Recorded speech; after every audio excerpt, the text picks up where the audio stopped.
Hello and welcome to TNT. This is a TNT special. We are joined by a rising star in the Northwest scene. He has competed for the likes of British Wrestling Revolution, TNT Ignition, and Progress. Training currently at the Future Shock Dojo. He is the current This Is Wrestling champion. He is a member of Northwest Strong. He is the Rat King. Tu Byt. Welcome to the show, Tu Byt. Hello. How we doing? Of course, I ran into you just recently over the 1PW show and decided to invite you on as our first interview post Body Slam, because I announced recently that we've actually left bodyslam.net, or I'm taking the podcast away from that and going in a new direction. Haven't figured that one quite out yet, but we'll be bringing you some interviews with some of the top stars at the very least, and that's why we have Tu Byt here with us today. I'm happy to be here. Very excited. Awesome. Now, as I said, you are a member of Northwest Strong. Now, I have to ask, did you kind of join Northwest Strong before the rivalry with Chris Ridgeway, which happened on Catch Pro Wrestling, or did you literally earn it by those matches? I'd like to think that I earned it. I definitely didn't join before the match. I actually didn't know it was happening, so I wrestled Chris. I knew I was wrestling Chris. I just thought I was going to win, and that was it, basically. And I win the match, and then all the Northwest Strong come out, and they give me a jacket, and I was like, "Oh, okay, this is happening." But like I had no idea it was happening. I had to decide on the spot, and I was like, "Yeah, okay, I'll do it." Awesome. So kind of what is Northwest Strong? Because it's not a typical faction in wrestling, in the wrestling world, almost, because I mean Catch Pro is the only one that's actually featured every member of Northwest Strong as part of their roster. It's sort of like hasn't happened elsewhere. So is it just behind the scenes training, or are you guys trying to break doors down and say we're a faction, we want to compete as a faction? Yeah, we're a big faction. There are quite a lot of us. I'm sure you already know, but obviously there's me, Chris, Keenan, Rio, Luke Jacobs, Scott Oban was in it, Ethan Allen was in it. So there is quite a lot of us already. But yeah, I think the best way to sum it up would probably be that at one point during lockdown, we were all training together quite a lot. We all worked very hard together. We used to do a lot of the dojo style workouts together. And so Chris introduced us to that after his time away in Japan, where so it's lots and lots of squats, lots and lots of push-ups, all that sort of stuff. And if you were to do that in your own house in your own time, it'd probably suck. You'd probably hate it. But when you're down at the unit with all your mates and you're having a nice time and you're having a chat, I think the Euros were on at the time. So like we'd have somebody bring like a laptop down and we watching the Euros while we're all doing these push-ups and squats and stuff. I have really nice happy memories of that. And considering we were at the back end of lockdown and everyone was really sad and depressed because we were still kind of in lockdown. Um it was really nice. It was just really nice to see people again and to just be able to get back into wrestling. And it actually helped quite a lot and I got really fit off it. Um so I think that's probably the best way of describing it backstage. Um and the way that I like to think of Northwest Strong is we're all absolutely obsessed with trying to be the best. That's like our one common goal, is we're all obsessed with just being the best. And it doesn't matter whether we hurt ourselves doing that or whether we push ourselves too far. That's kind of the point. Yeah, and there's a real emphasis quite on the pure and technical wrestling behind Northwest as well. Yeah, I think we're not necessarily like the purest technical wrestlers. I know it kind of seems like that a little bit with it's obviously very influenced by Chris's style, which Mm. is a bit more pure technical sort of stuff. But at the same time, um, we're all very dirty wrestlers, or we can be very dirty wrestlers. Some of us more than others, but like I'll bite people. Um, Chris will like stick his thumb in people's eyes. Like we all do dirty, horrible stuff. Like, yeah, we've just got the attitude of we're going to be the best, and like we don't care how we do it. Um, I'm loving the new thing with Chris Ridgeway where he's actually blocking the referee from checking on his opponent during matches at the moment. I think that's so it's unique. I've never sort of like seen that being done before, where the referee will go to check on him and he's like, no, you get in the corner. I'm just going to carry on beating him up. And I think that's it. Yeah. Now he seems really, really intense during his matches, performances. Is he a strict taskmaster, or is he a bit more laid back behind the scenes? What do you mean? Chris Ridgeway. Like, is he a strict person? Like at training or? Yeah, when he's training you guys, is he or is he a little bit more laid back in real life? Um, kind of a mix of both, I'd say. Like he is quite serious and like I like training with him probably more than anybody else because I learn the most because he will just be honest with me and like he'll just give me feedback and he'll just be like, I thought this was good, I thought this was bad. Whereas a lot of people I train with, or when I wrestle on shows and I go, have you got anything for me or have you got any feedback? I'd say like the majority of people would be like, oh, I like that. And then that's where it ends. Whereas Chris will be like, this was good, this specifically bit here, that was good, but this could have been better, this could have been better, this. And I learn more, and that's great because then I become a better wrestler, and that's the aim of the game, right? Yeah. But in the same vein, he is like the biggest dork I know in my entire life. You wouldn't think that because he comes out and he like beats people up and he's bald and he's got tattoos, but like he's the biggest loser ever. I'm not gonna lie.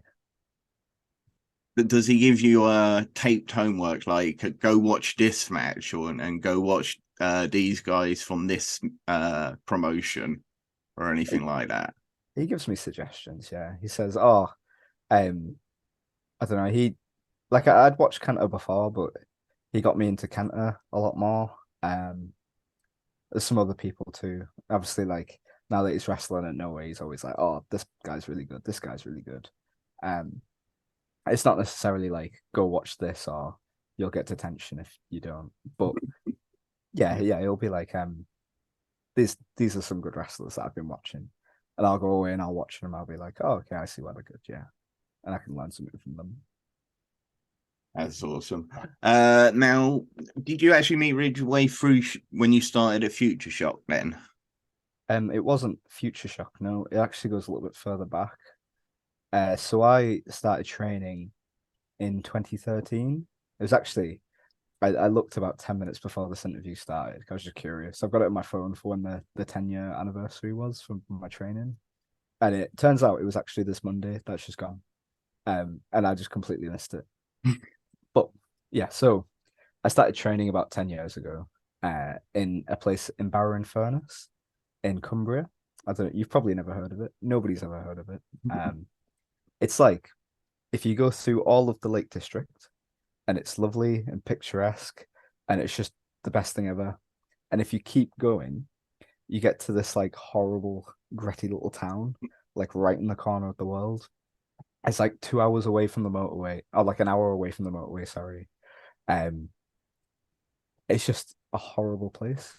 It's got charm, but it's pretty nasty. And it's Did called it Barrow in help build the Furness. Rat King persona then?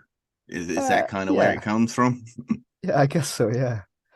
Um, and there's a company called Knockout Wrestling, and that's where I started training. That's where I grew up. And that's where I started training when I was 13. Um,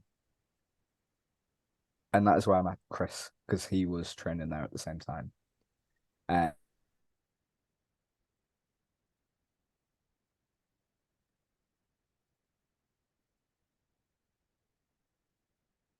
Bear with us, we have lost him for a second. I'm sure he'll be back.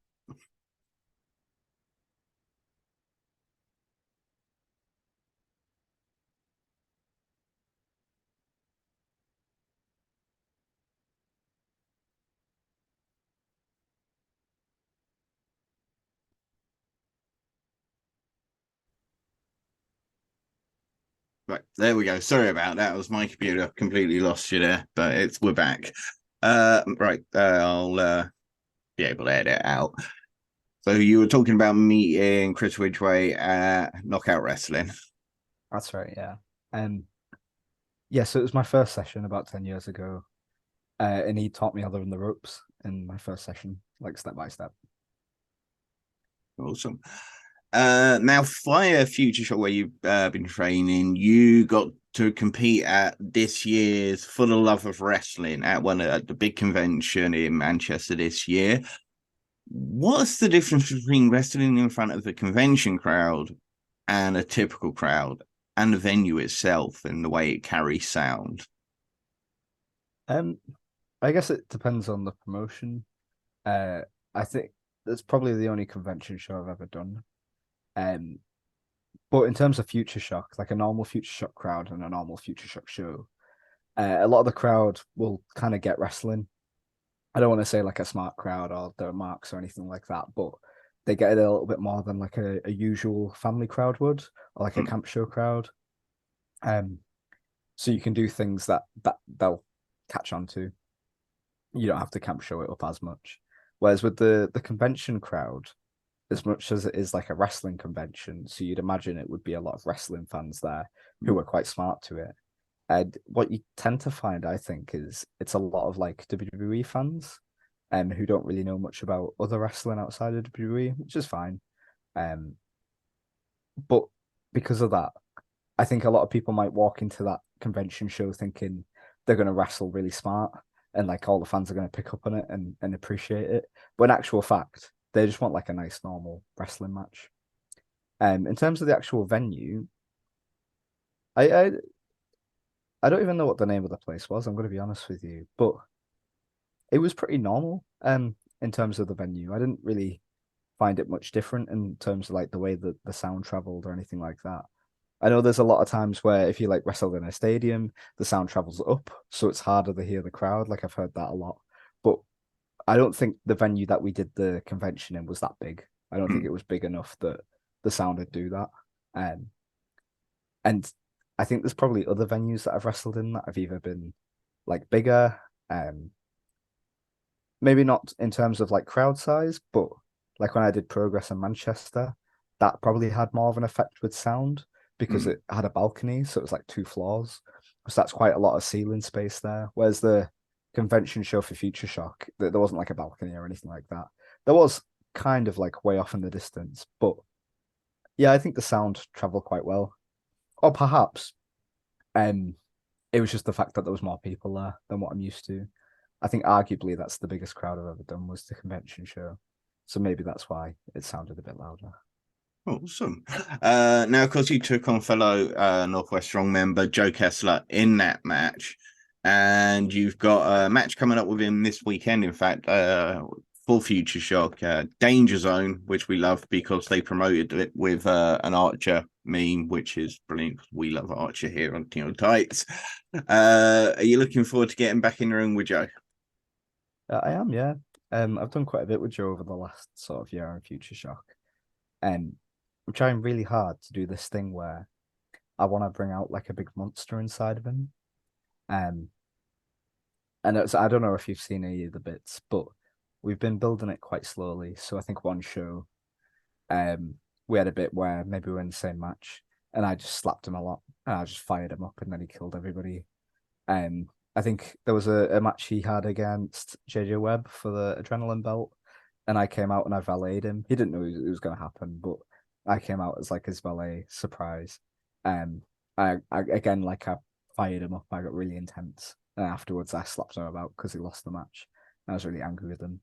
Um, He's a but big boy. he is quite big, yeah. Um, I wrestled him at the convention show in that triple threat. So it's me, Dynamite Lee, and Joe Kessler. And before the match, we were backstage and we are like going through some stuff. And I looked at his forearms. His forearms are ginormous. I was like, Joe, your arms are massive. Why are your forearms that big? They're like the size of my head. Um, so yeah, I'm excited to wrestle Joe Kessler and his big forearms.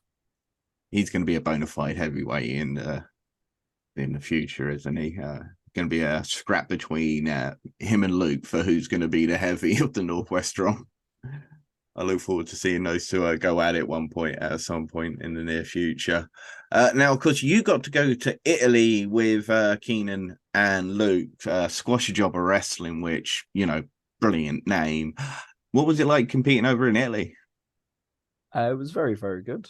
Um, I'd love for my career to go really successfully and me to travel to lots of different countries and wrestle for lots of different companies, obviously. But if I had to retire tomorrow, I'll remember the fact that I wrestled in Italy for like the rest of my life. That's just quite cool to me.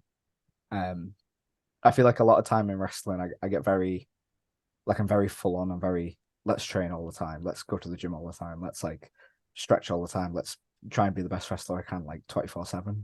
Mm. Sometimes when I feel like that, it's hard to appreciate the things that I do along the way. Um, I kind of just gloss over them. I like Italy's a big one like that, where sometimes I have to like sit myself down and be like, yeah, but I've wrestled in Italy. That's kind of cool. Um, and it makes me an international wrestler. Obviously, the experience was great. I got flown over there. We got the hotel paid for us and everything. Fantastic. And we had pizza. Great. How good was the pizza? I mean, that's the most important thing, isn't it, when you're in Italy? Yeah, it was pretty good. And it was after the match too. So you know when you're like tired and you've had a very long day, you haven't slept very much, and then you eat an Italian pizza. I'll be honest, when I've gone to a show, and some shows do run late, my favorite post-show meal is to actually have a pizza. It's just every time, let's look for the nearest pizza place, and found a great little one in it, Newcastle one year, and I just love to go back at some point just for the pizza. I can't remember who do Prime Wrestling in Newcastle, I think it was. Now you were meant to take on the Brescia Bone Breakers, who are doing some absolutely awesome things over in Japan right now, part of BJW. You sure you're watching Chris Ridgeway out in Noah right now? If you had the choice of Europe excursion 6 months, Japan excursion 6 months, or America excursion 6 months, and America includes, I don't know, appearances at GCW, and Europe includes appearances at WXW, and I guess for Japan it would be maybe a few appearances for Noah. Where would it be? I'd say probably Japan. Uh, as much as Europe and America would be fun, I Hmm. think I'd probably have the most fun in Japan. I think for one, I'm really interested by like the culture and everything that's out there. Um, I really like Japanese food too. It just really interests me, just everything that's out there. And I really want to see there's like a big cherry blossom forest out there. I really want to go see the cherry blossom forest. I don't know if 6 months from now the cherry blossoms would blossom or not, because I maybe they've all stopped blossoming now. But I'm gonna get like a tattoo of a cherry blossom and everything. Like I just love them. Um, but That's awesome. also, uh, I think the mindset. I like the mindset a lot more out in Japan. Um, Obviously, like I hear about it a lot from Chris when he comes back and forth. Um, but I think sometimes, and I don't mean this in terms of like wrestling, but I just mean in terms of basically everything. Sometimes I feel like in the UK, people are just a bit lazy. People just can't really be bothered. Or it's more people that are lazy and can't be bothered, but then complain when other people don't do their job properly. But we're all just as bad as each other, and then nothing gets done. Yeah. Whereas in Japan, I feel like people just get on with it. And I just really like to be part of that for a little bit.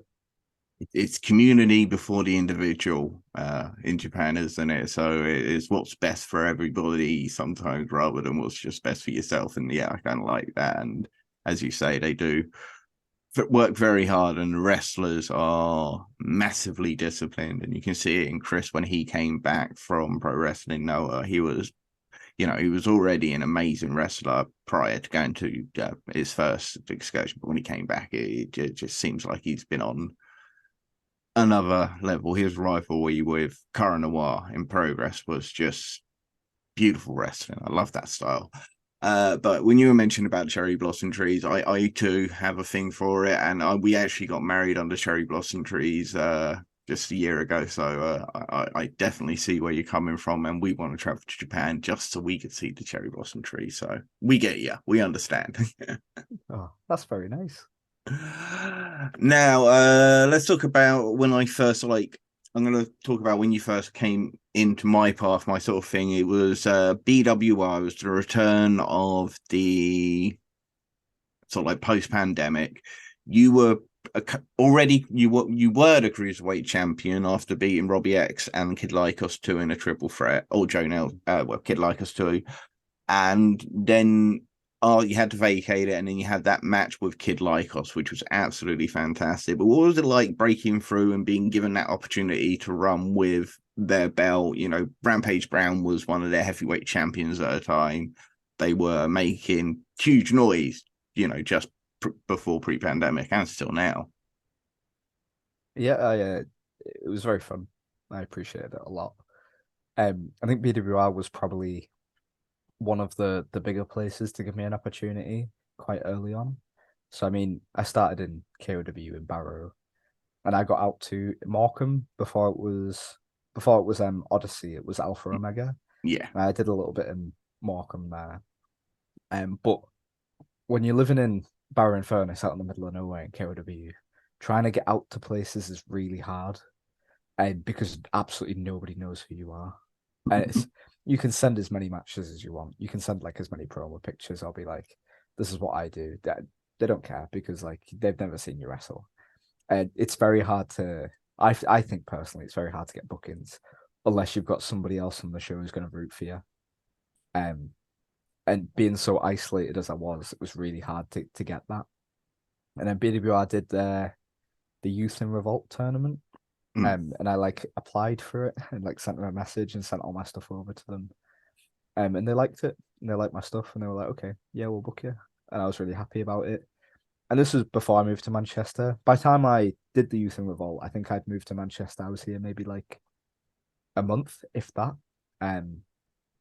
But the fact that I'd got that booking while still being in Barrow, while still being so isolated and struggling so much to get out there, it was something that I was really happy about. The fact that I got a booking like on the other side of the country. So did the Youth and Revolt stuff, like you said. I think I wrestled Robbie in a singles, and then I did the triple threat after that. As this is my third match into the company, and they were like, "Yeah, we're gonna put the belt on you." I was like, "Oh, sick, lovely, thank you." And I think that was my first ever belt win actually. So yeah, it was quite exciting. It was quite fun.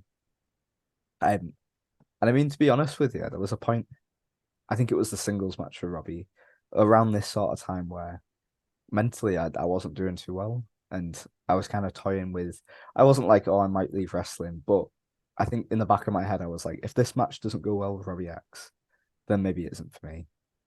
And I did the singles match for Robbie. I was really happy afterwards with it. And then since then, I've just been happy with wrestling ever since. So arguably without BWR, I don't know where I'd be. And then yeah, and then we had the pandemic, and then we came back, and then I got to run the belt back off Kid Lycos 2.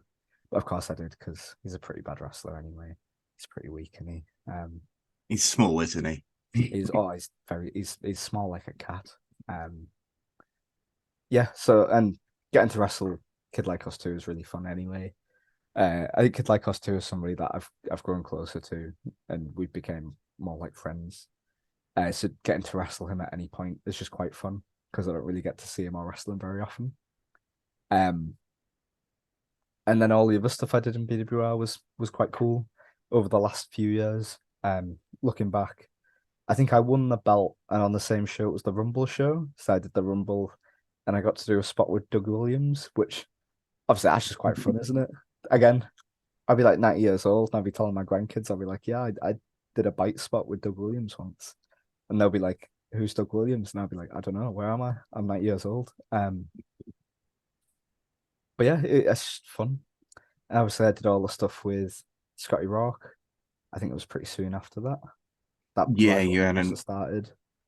I can't remember what match was after the Kid Lycos 2 one, but yeah, then the stuff with Scotty Rawk started. Which, again, it was just fun.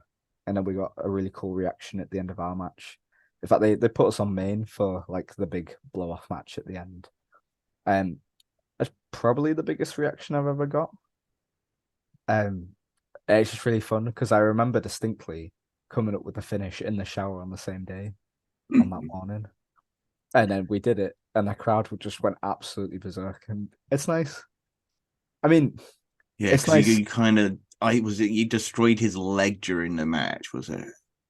I just remember you Something like basically that, yeah. being very much on top and the referee actually having to kind of pull you apart at one point towards the end. And as you say, an incredible match. I think what's the finish? Something like oh, I think I went oh no, so I missed the belt shot. I hit Jenny with the belt. Which obviously like people just go mad for that anyway. Um but then I ducked his kick and I went for my sleeper. But oh, plot twist. He puts me in my own move. I'm in the sleeper. He sleepers me and then he does his spinning back kick thing. And then that was the finish. But people just went crazy. It was the belt shot where people popped big, and then Mm. the sleeper people popped again. And like having an idea and being like, I really hope this works. And then people popping big for it. I was like, okay, it's worked. That's great. And that's probably one of the best feelings in the world is seeing a spot go one way and then it works. Because sometimes you see a spot go one way and then it gets an okay reaction, but in your head you saw it going absolutely like sick reaction. And then the crowd are like, oh, it's all right. And that sucks. But when it goes right, it's really good. Now, of course, you had that massive rivalry with Scotty Rawk in BWR, but then you guys started teaming together back in Morecambe at Odyssey Pro Wrestling. Did your rivalry help build a bond? Um, Arguably not, because the story at Morecambe Mm. was that I won a lot, and then I made it to the final of the heavyweight title tournament, and then I lost that, and then I just went on a losing streak, and I couldn't find my fire. I just couldn't find that dog in me anymore. And then Scotty Rock's like, well, you didn't win the big belt, but there are tag belts. So how do you feel about that? And I was like, okay. So I think it was more of a not so much a bond of friendship, but more necessity and more I just wanted to win a belt more than I wanted to be friends with anybody. Understandable. As you say, you train to be the best, so you have to hold titles to be the best. So it's understandable. Mm-hmm. Very true. And that's why when you made your debut with TNT Ignition, TNT Extreme, their second show, their more family friendly show, you you started on the big dog, Sonner Durson. He was, the former TNT Ignition champ. Is that the reason you singled him out during that process? Mm-hmm. Yeah, I think the idea was, or at least if you were to look into my headspace, or Tu Byt's headspace, I guess, uh, it's if you beat up the ex-champion and then you have a match with them and you beat the former champion, surely you get a title shot, right? So I waltz in, I beat up Sonny Durson, I pin him, I beat him, and then I get a title match, and then I beat whoever the champion is at that time. But I was at the Ignition Rumble back in January. Now there was a period during the Rumble where you and Dustin just kind of seemed to be on the same page somehow mentally. I don't know what it was, but you just kind of started to work together, and I think you eliminated everybody till it was just the two of you again. Mm-hmm. That's right, yeah. Um, I guess for a little bit of context, I didn't just waltz and beat up Sonner Durson and beat him in a match. We wrestled. I can't remember who won the first match, but I think we did like three matches. I did four shows for Ignition last year, and every single time I wrestled Sonner. But I don't think the crowd got bored, which is good. By the end, they were still up for me and Sonner wrestling. I think we did two singles matches. We did like a big scramble match where we were both in it, but it was a big multi-man match. And then the last match we did was a 30-minute Iron Man match that went on opener, which I thought was a really interesting decision. But actually, I'm glad they did it because the crowd were hot because it was opener, and they stayed up the whole way through, which is really good. But even in the big multi-man, the big scramble match, we were teasing like, oh, we're on the same page. But the same page is that we just want to fight each other. We don't care about anybody else. So the moment that people got in between us, we would team up and we'd beat them up, but then we'd go straight back to fighting each other. So it's not like a partnership of, again, it's not that I'm looking for to be friends with anybody. I just want good competition, and Sonner gave me that. And so now maybe we're going to team up because we found good competition in each other. Iron sharpens iron, as they say. Mm-hmm. And of course, you mentioned it earlier. You did make your debut for Progress Wrestling. It was the Deadly Viper Tour, the Super Smash Mob match, which, I've talked to, who did we have on the show? And they just said it was, we had all of CPF, and of course, they just said it was insane. But I had somebody else on the show again that said it was just kind of a ridiculous match to try and keep up and do everything. But at the same time, it was really enjoyable because the whole crowd is just popping because so much is happening, so many big dives and whatnot. What was it like being in that match? It was pretty wild. I'm not gonna lie to you. I could try and guess who you were talking to, but I'd be here all night because there was like 200 people in that match. It was 12 people, right? 12, yeah, 4 teams of 3. Yeah, 4 teams of 3. Um, Me and Keenan tagged together, which made sense. I'm glad people voted that because you had to vote which people tagged with which people. So I'm glad people voted for that because North was strong. But then we also teamed with Vaughn Vertigo. I don't know what the correlation is there. I don't know why people wanted to see that, but um, yeah, I'm glad we weren't on like opener or in first half. I'm glad we were on the card where we were, like kind of towards the end, Yeah. because it gave us more time to work stuff out. Because I like planning a singles match. I can do that easy. I could just do it in the ring. I don't even need to plan a singles match. I feel like I could just wrestle a singles match. Triple threat can be a bit more. There's more people again for weight. When there's 12 people in one match, what? It's so hard because you've got to be like you don't want to. You want everybody to have like a bit of a shining moment, right? Mm. But you also don't want somebody to not have that. You don't want anybody to have too much of that.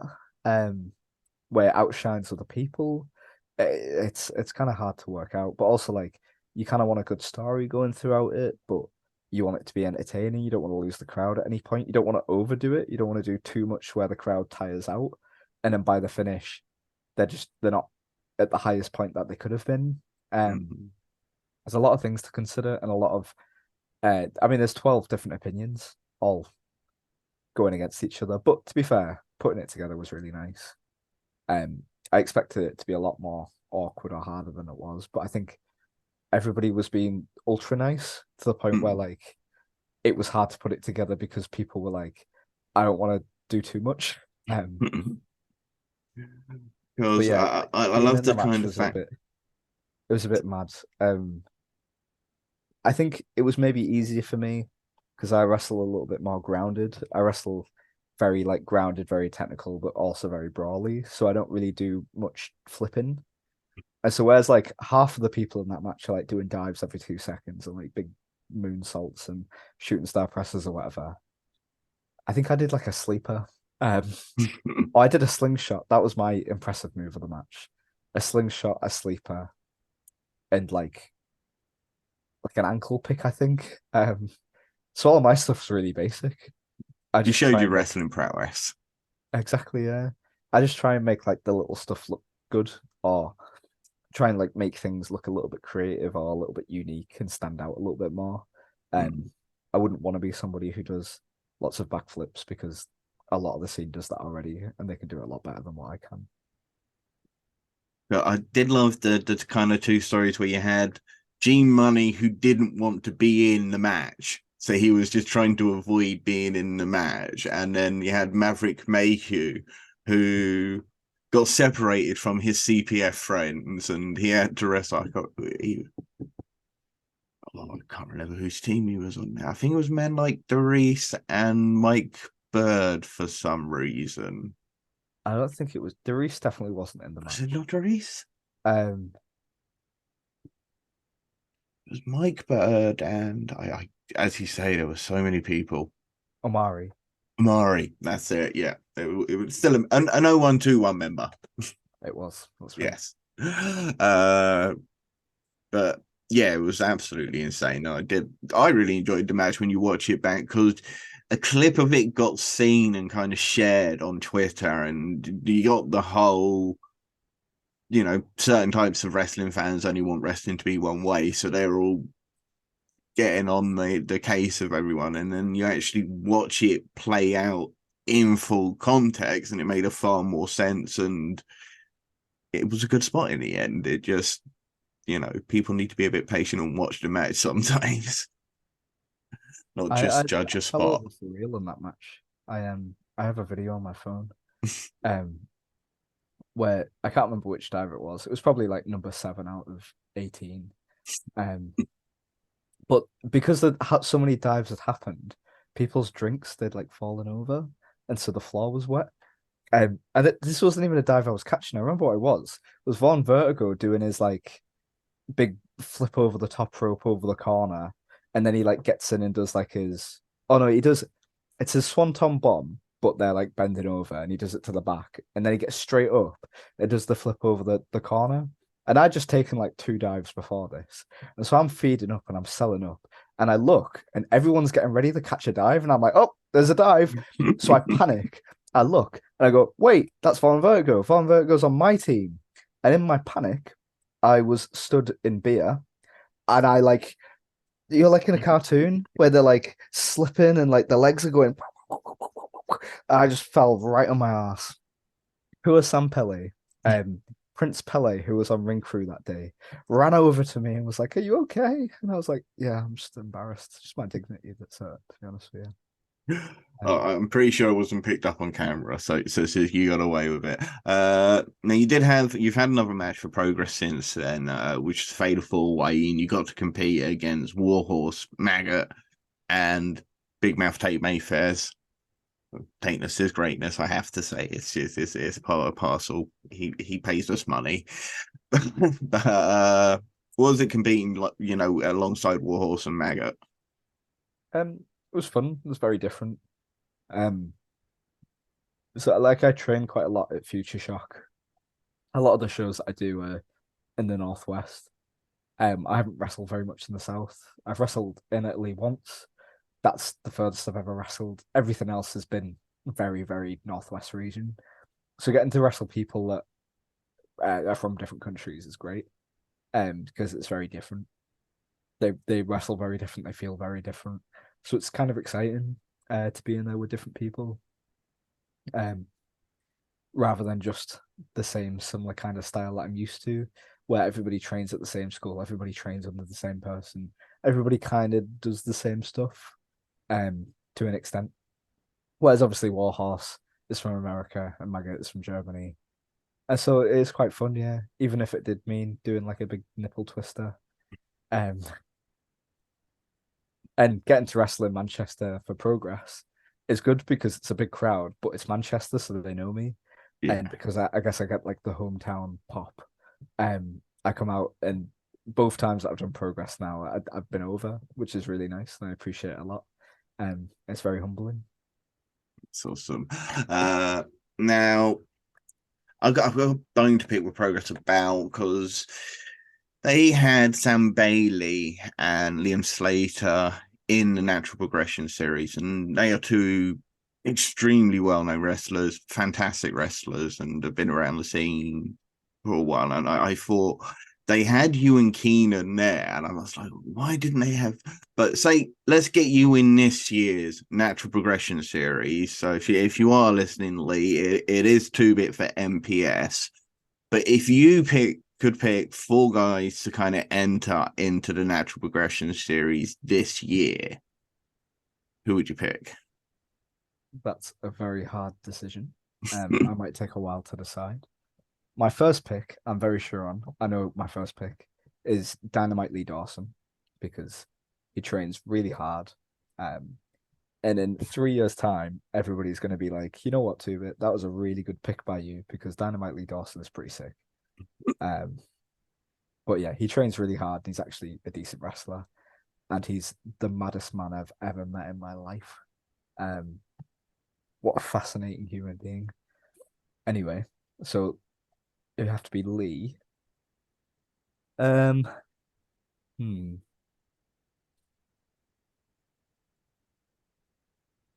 Who else? If you have to pick one from Northwest Strong, who are you going to pick to represent if you couldn't? Hmm. Well, a lot of them have done progress already. I mean, Keenan's had a Actually, couple of matches. I think Joe's the only one that hasn't done Has progress yet. Yeah, no. But I think I would have to pick Scott Oberman. I think Scott Oberman's very underrated and is very good. Mm. And unbeknownst to everyone, wrestles a lot in Europe, which I think is where he gets a lot of his reps in. But I don't know if people realize that or not. But he does actually wrestle quite a lot, and he He wrestles does a lot very. in Denmark, doesn't he? Over in the Scandi region. He does, yeah, like Denmark, Sweden, that sort of area. Mm. But when Scott Oberman is good, he's very, very good. Mm. He did like a promo once at This Is Wrestling. This was like years ago. This is before I was wrestling there. Um, and it was like the Friend Olympics, and it was him and Dan Evans and like another tag team, and they had to like, and it was like proper like corny promo stuff. For a family show, great, but maybe not my cup of tea. I was like, okay, whatever. And they had to compliment each other, but they were in a rivalry, so oh no, we start insulting each other. But he didn't like get involved. He just sat there like cross-legged. Everyone was sat on the floor cross-legged. Um, and he just sat there like his hair over his face. And you could just see him getting more and more and more frustrated. And like he started shaking. And like as much as I was like, oh, whatever this is, this big promo segment. Like I started watching him and I was like, actually, okay, this is interesting. And they're like going, you're a midget. Ah, you're bald. Ah. And I was like, but Scott Oberman is interesting me here. And it got to a point where he just stole the mic. And he just like I can't even remember what he did. I think he just screamed down the mic. And the whole crowd that were it was like kids and families, and they're kind of like muttering around or they're like shouting stuff. Um everyone went silent. Everyone just went like quiet. And we're all like, oh my god.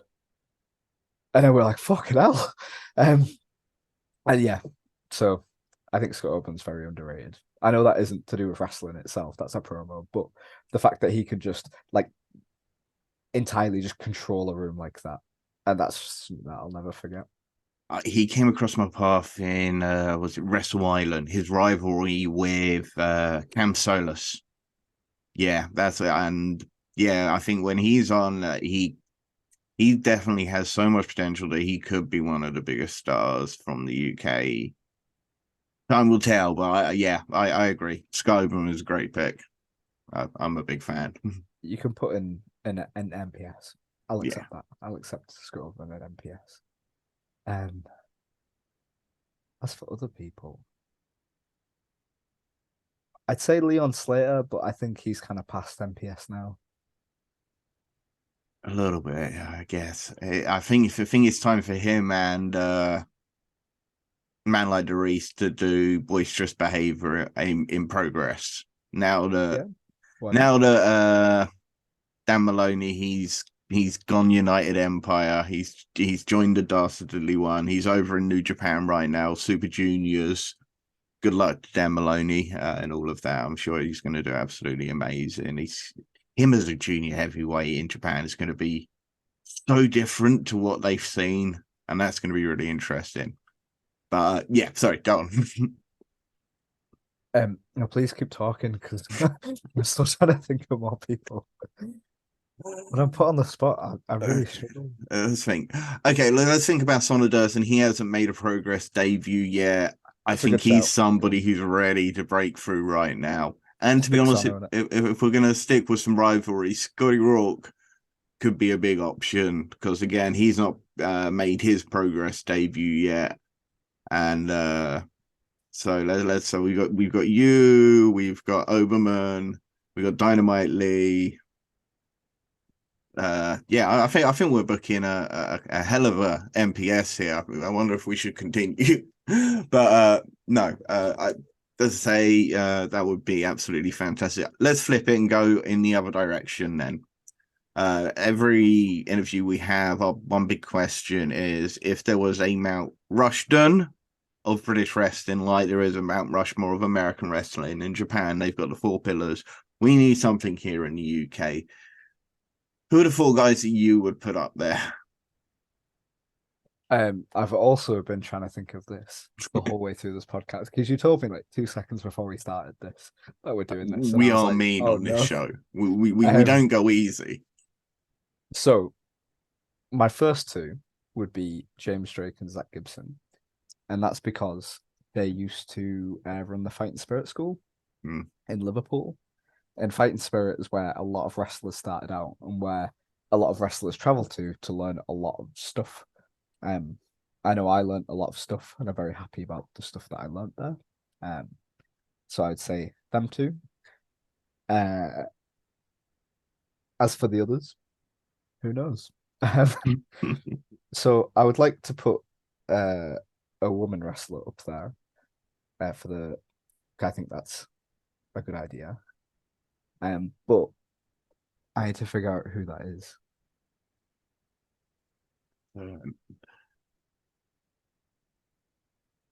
You got someone like Saraya. She went on, she did WWE and so forth. Yes, if you want, you could technically include Becky Lynch, a Piper Niven, Ginny.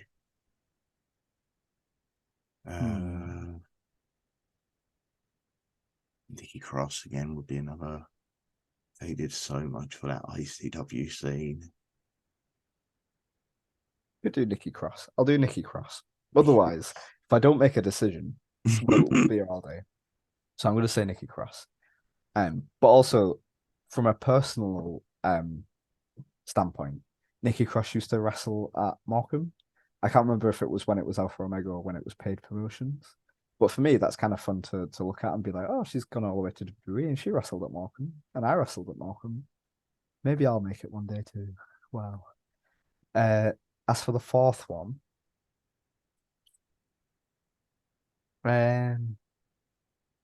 I'll say Regal. I think Regal's a good shout. I think Regal is obviously was around for World of Sport, even though it was kind of towards the end of it. But has had experience with all the World of Sport stuff, so he's got that behind him. Obviously, he's done lots and lots and lots. Inspiration to the masses. Hasn't always had like the easy road.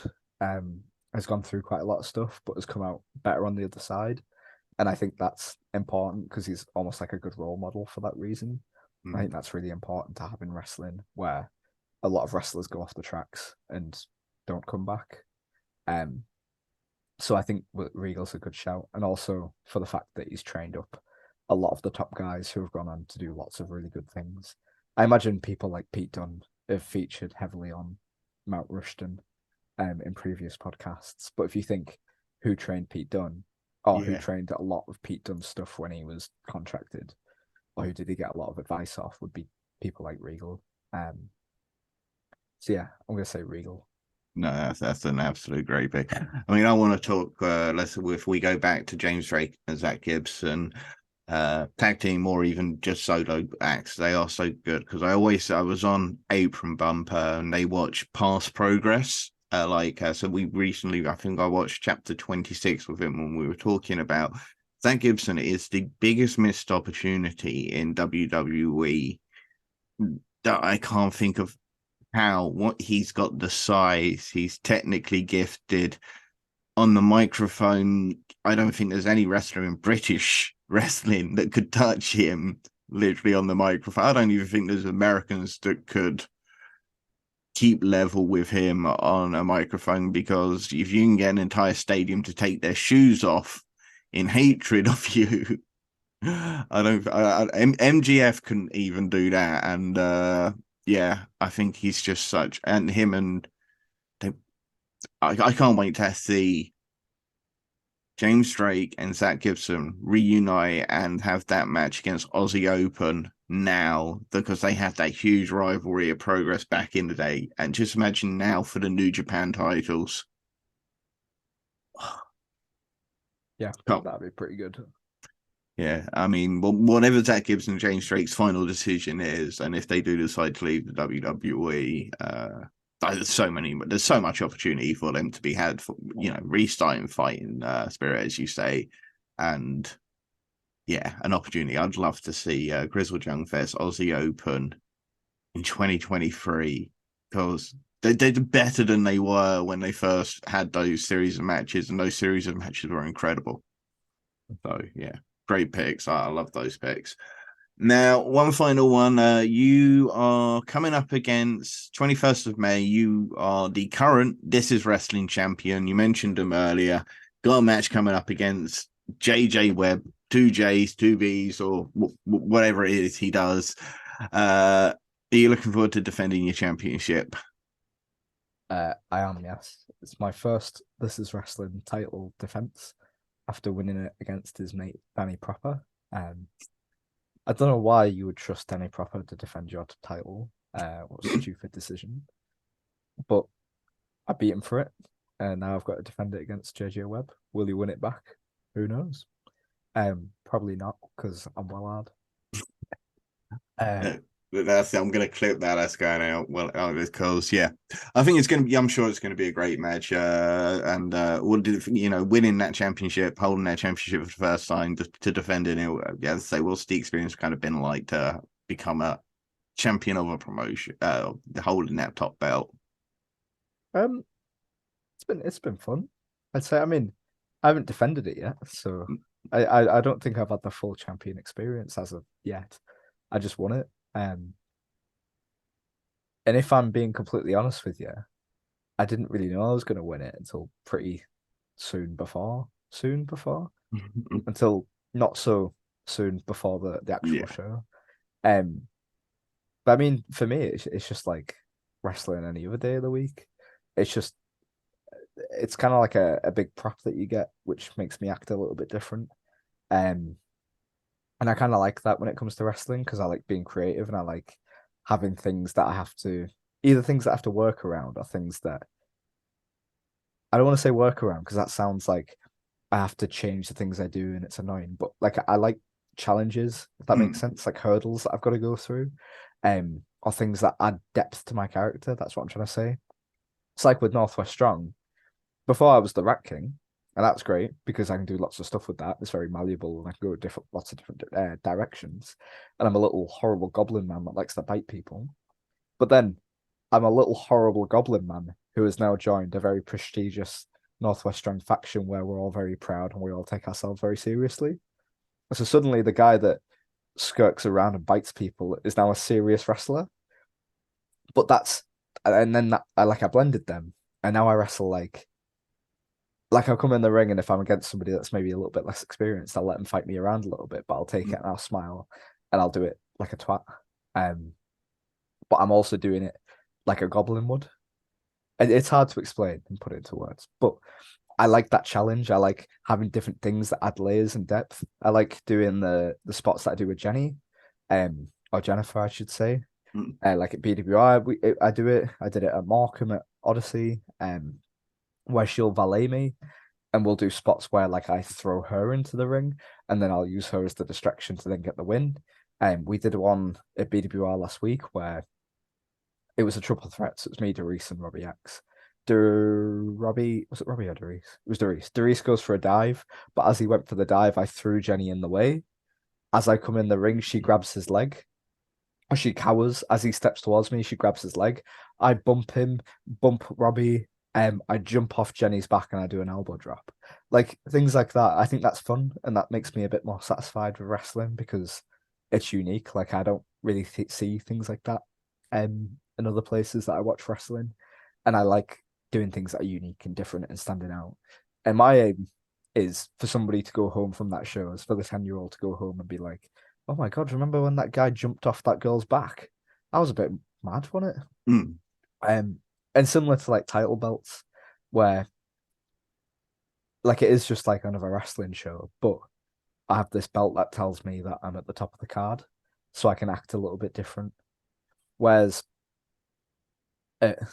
let's say, Future Shock, where I'm going to work on Sunday, the story of that is I want to bring the best out of Joe. So I'm trying to be a mentor to Joe. Joe doesn't, Joe's like, I don't want anything to do with this. You're a weirdo. But in my head, I want to bring the best out of him and I want to turn him into a monster and I want him to be mine. Whereas that's very, very different to coming out and being like, I just beat your best mate for this belt and I'm better than you because of that.